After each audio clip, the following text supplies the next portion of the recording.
believe in the devil? These people do. Hello everyone and welcome back to our channel. I'm your host Emily and today we're counting down part 2 of our list of the top 10 real encounters with the devil that prove he exists. Coming in at number 10 is Herman the Recluse.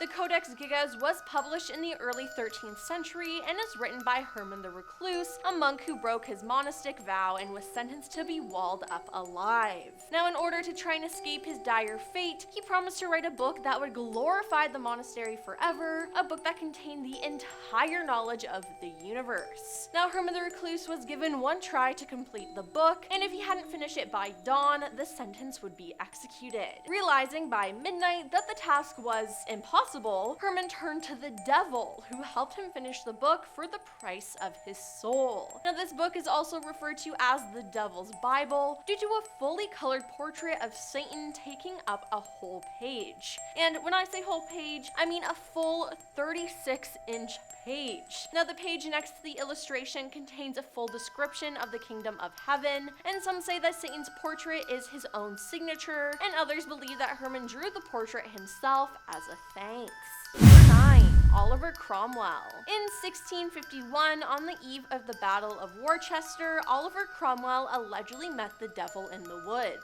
An alleged account by Colonel Lindsay, first captain of Oliver Cromwell's own regiment, described how he was taken with Oliver himself into the woods to meet a grave elderly man with a roll of parchment in his hand. This man filled Lindsay with an uncontrollable horror and trembling as he realized who this visitor really was. The aged unknown promised Oliver to have his will then and all things else for 7 years, at which date it would be his, the devil's, turn to complete mastery over Oliver's soul and body. According to the tale, Oliver had argued with the devil over the short span, expecting 21 years.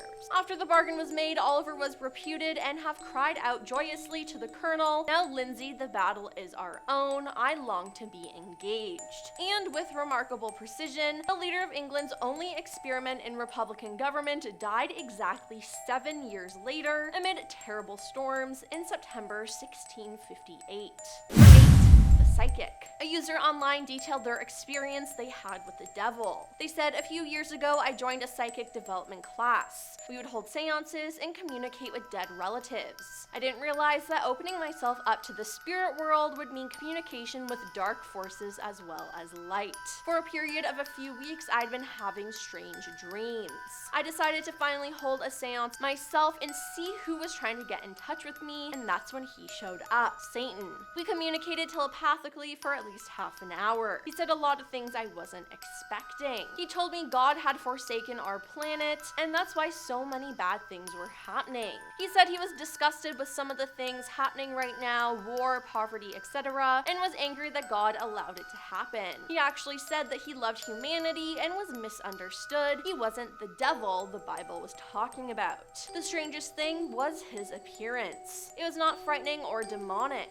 To me, he appeared as a young man, no older than 20. He was what most women would consider handsome, around 5'7" and an average build, blonde brown hair and piercing blue-gray eyes. He showed little emotion and was quite factual in the way he spoke. He came across as intelligent, sophisticated, and wise. He had gigantic wings and was surrounded by bright light, almost a completely white aura that radiated out by a few feet. As he appeared, I could hear the most heavenly voices speaking and singing. He was able to mention and recite Bible verses I'd never even heard of or read. Above all else, he did not like to be referred to as the devil. He wants to be known as an archangel and believes that humanity seriously misunderstands him and the spirit world altogether. Number 7. Father Urbain Granadier. In 1632 in Moulton, France, a number of nuns accused Father Urbain Granadier, a Catholic priest, of bewitching them and sending a league of demons to commit vile acts with them. They even had the names of the demons. Now, a trial was quickly conducted by the church and the priest was questioned. During the trial, he was accused of having sexual relationships with many women, and then a document was produced in front of the judges, which was allegedly the contract that Urbain had made with the devil. It had not not only the signature of Urbain, but also the signature of several demons, including the devil himself. The contract was written backwards in Latin and translated to the following: "We, the influential Lucifer, the young Satan, Beelzebub, Leviathan, Elmi, and Astaroth, together with others, have today accepted the covenant pact of Urbain Granadier, who is ours. And him do we promise the love of women, the flower of virgins, and respect of monarchs, honors, lusts, and powers. He will go whoring 3 days long. The carousel will be dear to him. He offers us once in the year a seal of blood. Under the feet he will trample the holy things of the church, and he will ask us many questions. With this pact, he will live 20 years happy on the earth of men, and will later join us to sin against God, bound in hell in the council of demons." Now, due to this, Father Urbain Granadier was later burned at the stake for charges of witchcraft. Number 6. Several meetings. When asked if anyone had ever met the devil, this online user said, "Yes, several times. Meeting and talking with him is not very pleasant. He has a very cold presence. He spoke always with a hint of disdain, like he was constantly mocking. I think I only saw him once where he was being candid, and then I'm probably wrong, and he only wanted me to think that. Either way, it was not my idea of fun to be sitting in the same room with a serious Satan. Now that I think back, I wonder if he puts up a comic front to try to get you to think that he isn't as grim as a person as he really is, using humor as an illusion for warmth. He is definitely a master of distraction and deception, and it can be confusing to talk with him, and I wouldn't recommend trying. Overall, it wasn't the happiest of circumstances I found myself in." Number 5. Robert Johnson. Robert Johnson was an American blues musician from the early 20th century who, as legend has it, acquired his musical powers from a midnight deal with the devil. Born in 1911, Robert grew up alongside the Mississippi Delta. As a young man, he yearned for musical greatness, and one night took his guitar to the crossroads in hopes of conjuring dark forces. The devil appeared and took Robert's guitar, played a few songs, and then handed it back, granting the young musician complete mastery of the instrument. The story thus explained Robert's extraordinary skill.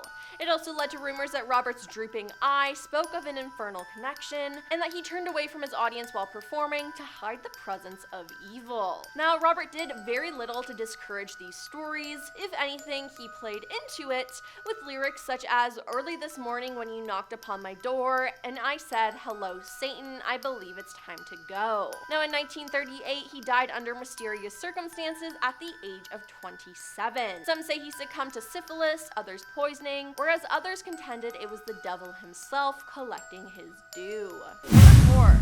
Henrich Cornelius Agrippa. In the 1500s, Henrich Cornelius Agrippa was a scholar who devoted his life to writing about the occult. In his books, he mentioned the devil a lot and breaks down exactly how witches perform magic spells. You may be wondering how exactly he got all his information, and well, he claimed that when he was a young man, he gave in to the temptations of the devil and learned how to perform magic by following around groups of witches. He apparently then found Jesus and managed to save his own soul.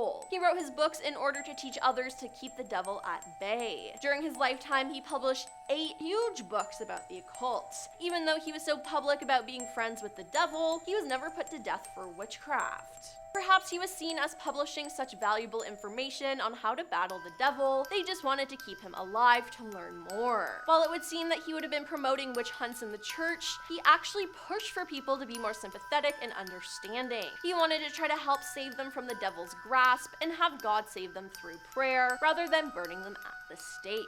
Number 3. Lifesaver. Another online user had this to say when it came to meeting the devil. "It actually wasn't that scary. He actually saved my life.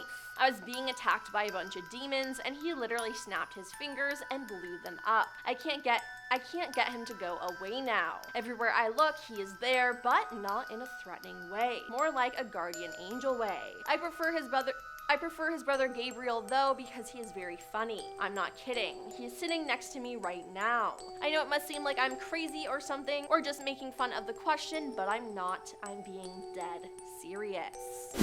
2. John Fian. John Fian was a doctor and school teacher who was declared as a notorious sorcerer. He confessed to having a compact with Satan during the North Berwick witch trials in Scotland, which he confessed to King James as the trial proceedings were taking place, but later promised that he would renounce his compact with Satan and vow to lead the life of a Christian. But the next morning, he confessed the devil came to him in his cell dressed all in black and holding a white wand, demanding John continue his faithful service according to his first oath and promise that he made. John testified that he renounced Satan to his face, saying, "Get thee behind me, thou Satan, and start pushing, for I have listened too much to thee, and by the same thou hast undone me, in respect whereof I will utterly undo you." He confessed that the devil then answered, "That once ere thou die, thou shalt be mine." The devil afterwards broke the white wand and immediately vanished from his sight. John then was given a chance to lead the life he promised, but the same night he stole a key to his cell and escaped. He was eventually captured and tortured until his execution on January 27th, 1591. And coming in at number 1 is General Jonathan Moulton. General Jonathan Moulton was born in the month of July 1726 and was not always extraordinarily wealthy. In the year 1749, he married his first wife and had 11 children with her. He soon settled in Hampton, Virginia, and surprisingly got filthy rich in no time. His sudden accumulation of so much wealth in such a short amount of time came as a surprise to the poor neighborhood, and it was alleged that he had made deals with the devil. Locals alleged that he had made a contract with the devil in which the devil was supposed to give him a boot full of gold. But Jonathan tore open the sole of the boot so that the boot would never be full of gold. When the devil learned that he was being tricked, he took revenge on him in the strangest way possible that cemented the face that they made a deal. Upon his death at the age of 61 years, his body went missing from the coffin, and instead the coffin was filled with gold coins, having the seal of Satan himself. The locals buried the gold-filled coffin anyway. His body was never found, and no grave mark was put in its place. Well, that's all for part 2 of our list of the top 10 real encounters with the devil that proves he exists. Now, have you ever met the devil? Let us know in the comments down below, and don't forget to like and subscribe to our channel. I'm your host, Emily, and we'll see you next time. Peace.